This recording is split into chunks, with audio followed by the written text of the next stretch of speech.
In the world of golf, when you're looking at irons, there are two types of shaft that you can put in your irons.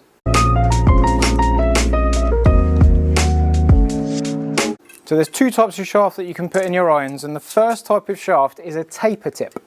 So the taper tips tend to be 0.355 inches, and that is the tip diameter at the end of the shaft. When it's tapered, it basically means that it gets thinner as we get to the bottom. So if you cut the end off, you've then got a wider part of the shaft to get to.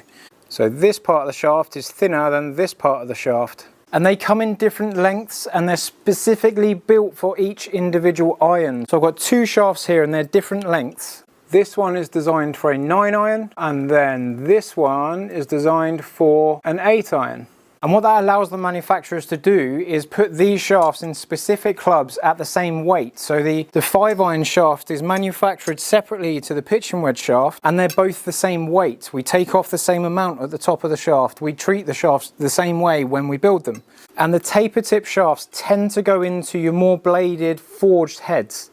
So you're getting down to these sorts of clubs like the Strixon ZX7, the Strixon ZX5, and some brands like Mizuno only do 355 taper. They don't have 370, and this could be why. Because I have here a set of 370 parallel tip shafts, and the 370 parallel tip shafts have the same thickness all the way down for the first 8 or 9 inches. It will vary from brand to brand, shaft to shaft, but they have a long section of that shaft that's the same diameter. And you can always find tipping charts for different types of shaft that recommend how much to cut off the end before you put them in a certain club. So a 4 iron you might take 1/2 inch off, and then the 7 iron you'll take off 1/2 inch more per club as we go up there. But they tend to be put in the lower cost clubs and the bigger, chunkier, more forgiving irons, because it brings the price of the product down.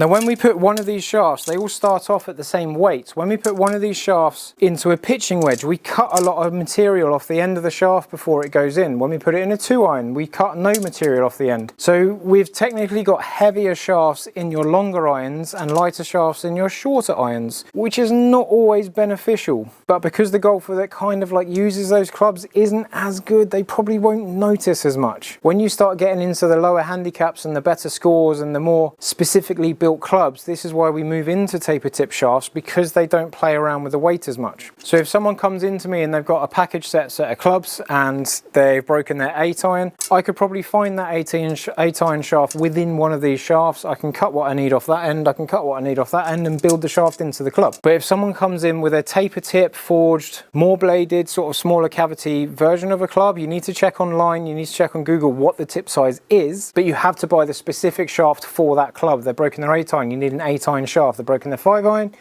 you need a 5 iron shaft. And there are brands like PXG, for example, where they have a bigger bore size, so they have a bigger head that can take a 370 shaft. And what they do when you need a 355 taper shaft is they have an adapter, a ferrule that goes inside the head that makes it smaller, so then you can get that smaller shaft in there without it wiggling around.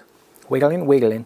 So there are different ways around it for different brands. So if you've broken a club or you're looking to reshaft a set of clubs yourself at home, just double check what the heads are, what tip size they take, and check the tip size of the shafts that you're buying to make sure they'll fit. You can always get smaller shafts to go into bigger heads, because you can use things like shims that then go over the end of the shaft to fill that void, to fill that gap. If you don't do that, you'll have a lot more gap and the shaft can then wobble in the head because there's too much space for it. That can cause issues with glue staying, because there'll be too much glue on one side and it can crack and fall out easier. But there are also other ways around that if you know how to build a golf club. Jump in the comments if you want some help.